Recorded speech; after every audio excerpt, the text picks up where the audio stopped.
how much sodium needs to come in order for the voltage gated channels to open. Do you guys remember what number it's going to get to? 20 millivolts? Isn't it 55? 59? Or 50? Yes, 50, 55, 59. Again, depending on your source, these numbers may vary a little bit. Okay, so enough sodium is going to come in here to make this now negative 55 millivolts. The voltage gated, sorry, let me let Andrea in. The voltage gated sodium channels then open, and that's your action potential. Okay, so the first part, the ion channels, that's like your little salt shaker, just sprinkling salt into the nerve, right?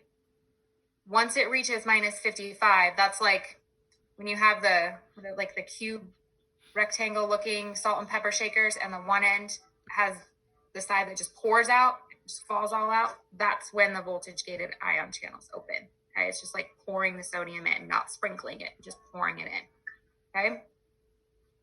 At that point, then, how high does it get to? What does the voltage change to? Do you guys remember?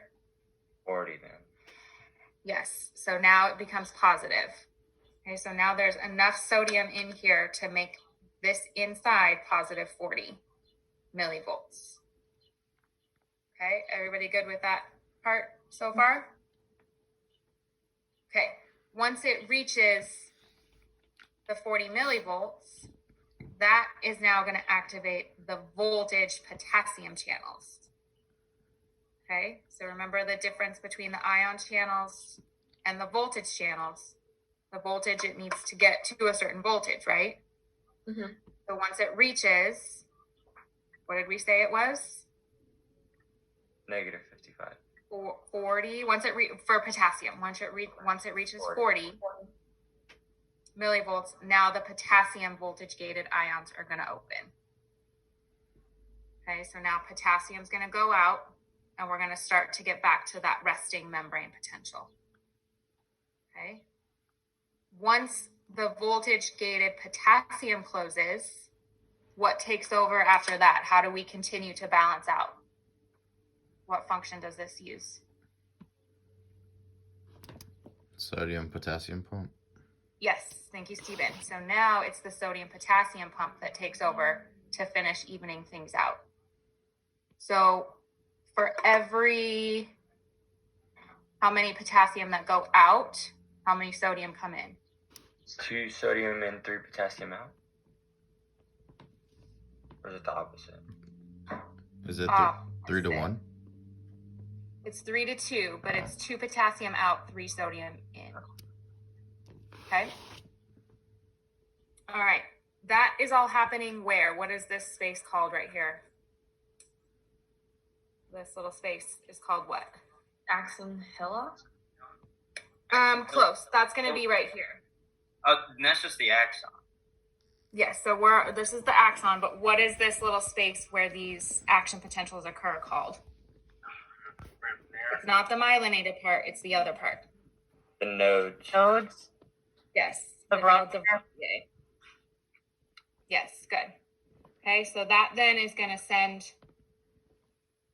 it to the next node, next node, next node. So this whole process is going to continue. That same thing's going to happen here, here, here, here, until we get to the end.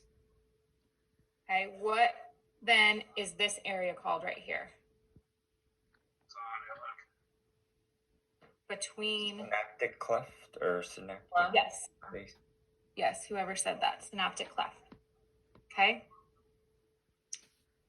This would be what type of membrane here on this dendrite or the teleodendrite?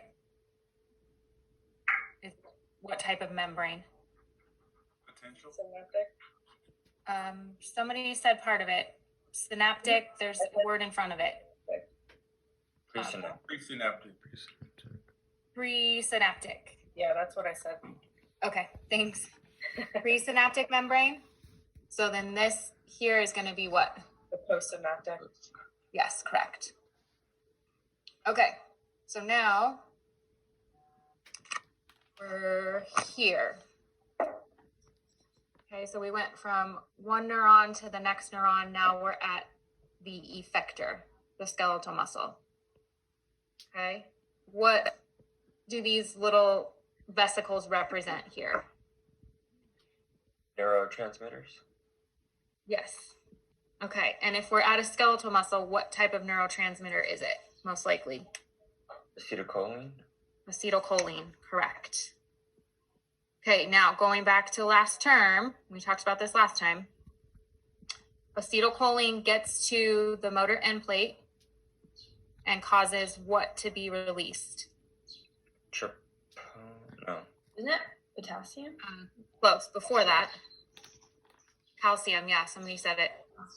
So calcium gets released, which then does what? It binds to something. Troponin. Yes. And then the troponin pulls what off? Tropomyosin. Yes, pulls the tropomyosin off of the binding site of actin or myosin? Actin. Okay, actin is the one that has the active site. Once the tropomyosin is pulled off of that, that's when the myosin head will then attach to the active site. Okay? All right. So I'm drawing from my little magical cup here. Okay, I have June